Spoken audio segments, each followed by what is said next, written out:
Hi there, it's Natasha and thank you so much for joining me today. We have a very quick and simple yet effective card. This one is going to be a wedding card, but you could make it literally whatever you wanted to. I'm starting off with my card base here, and I'm just going to use a couple of little post-it notes to mask off the back of the card. I'm going to add some VersaMark, which is just a sticky embossing ink. Any embossing ink will work well. However, I have found over my years of trying out many of them that this one is worth the price, unfortunately. I think if you don't get a good embossing ink, one that's got really nice and sticky, that you often get poor results when heat embossing. So I have definitely found this to be a really good, helpful tool, a good quality embossing ink. I'm using the Hero Arts White Satin Pearl embossing powder, but again, you can kind of go with any theme here and use any embossing powder that you have at home already. And I'm just going to pour that on. I just went around the outside with the embossing ink because that's all that's going to be seen for this part of the card. So you could also do this on a matting layer or another card layer, but I just like doing it on straight onto the card base because that kind of saves me a layer of cardstock. If you find that you get any warping at all, then just put it under a stack of books whilst you carry on with the rest of your card making. Now there's a couple of ways to go about the next bit that I'm doing here. I am adding some of that sticky ink to just a piece of scrap white paper, and I'm covering it completely with the exact same embossing powder because I want to make a sheet of that same pearl color to do some of my die cutting from. Again, I just like doing this so that I have really nice coordinating colors and patterns and nothing is a little bit off. But if you have some cardstock or pearl cardstock or something that you would like to use, that would work just fine too. And again, you could either die cut these and then heat emboss them, but today I chose to heat emboss and then die cut. But either way is fine, and I do both ways all the time, so it doesn't matter which way around. I've got these few little sprigs of foliage which I have die cut out from that little piece of cardstock that we just embossed, and they are ready to go. So I'm going to pop those to the side as well, and I'm going to work on another couple of elements of my card.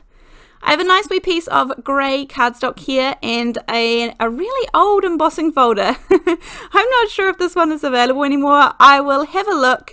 I will link anything down in the description box below that I can find. I do my best to link everything for you guys. But again, I am a big one for using just what you have in your stash. So sometimes the things that I have in my stash get pretty old. So I have run that through my die cutting machine, and now I have this gorgeous pattern here, but I want to be able to see it a bit better. Now there are a few different ways to go about this. However, I'm just doing a really simple way. I'm taking some Hero Arts white pigment ink, and this is the unicorn color. This is a really good white pigment ink. And I'm just taking a finger dauber, which is on the end of my finger that you can kind of barely see there, and just rubbing over some of the raised portion of the card. Now, it's kind of a little bit of a chalkboard effect. I'm not worried about the middle there as well because I know that will be covered up, but this way it really brings the pattern to life, and that's definitely what I was aiming for. So next up, I'm going to create the middle part. I have a piece of that same grey cardstock there. As I say, with my cards, I always aim for coordinating the colours. I find that that definitely helps keep it kind of cohesive and flowing, is to often reuse the same colours over and over. So I've just cut two different sizes of these label tags here. The smaller one is in grey, the larger one in white, and these will layer up together. As I said, this is such a simple card, and I'm sure this is teaching you absolutely nothing new. However, it just creates a really nice, simple, quick card if you don't have too much time, but you feel like sitting down and creating, which is what I felt like today. It's just one of those really good kind of layouts to have in the back of your mind for any occasion. I'm going to use a Kelly Creates stamp set today. Again, these are unbelievably affordable. I think some of the stamp sets started around $2 or $3 that are this size, and some are around the $4 or $5 mark, but really a really amazing value for money. I'm adding a little bit of that white ink to the edges, and I stamped it out in some VersaFine Onyx black ink, which is a really good ink for stamping fine details in black ink. I'm using some double-sided tape to layer up my panel onto my card base. My card base is a 110 pound Nina Solar White, and it's a nice heavy cardstock, and that means that it didn't warp too much during the heat embossing that we did at the very beginning.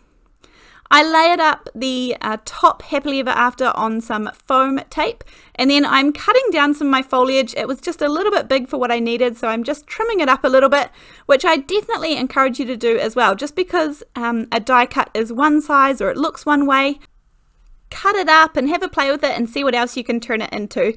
Not just for foliage, for all die cuts that you have in your stash. So as I said, I'm just finding the right little pieces, and then I have not pressed down the foam tape nice and hard so that I knew I would be able to slide in my foliage there. I'm adding a good little dollop of the liquid glue, which is the Ranger Multi-Medium in the matte finish, which is a really strong adhesive, and it dries clear with no shine or anything, which is exactly why I love this glue. I do put it in some bottles from AliExpress, and as you guys will know, I have a video on my channel as to how I get the glue inside those bottles. And that is pretty much my card for today. You could add some gems or sparkly bits and pieces, but the couple that this is going to, that's not quite their style, so I left them off for this card today. I hope you guys enjoyed this one. Let me know what you think down in the comments down below, and I look forward to seeing you in the next video. Thank you so much for watching. See you later. Bye.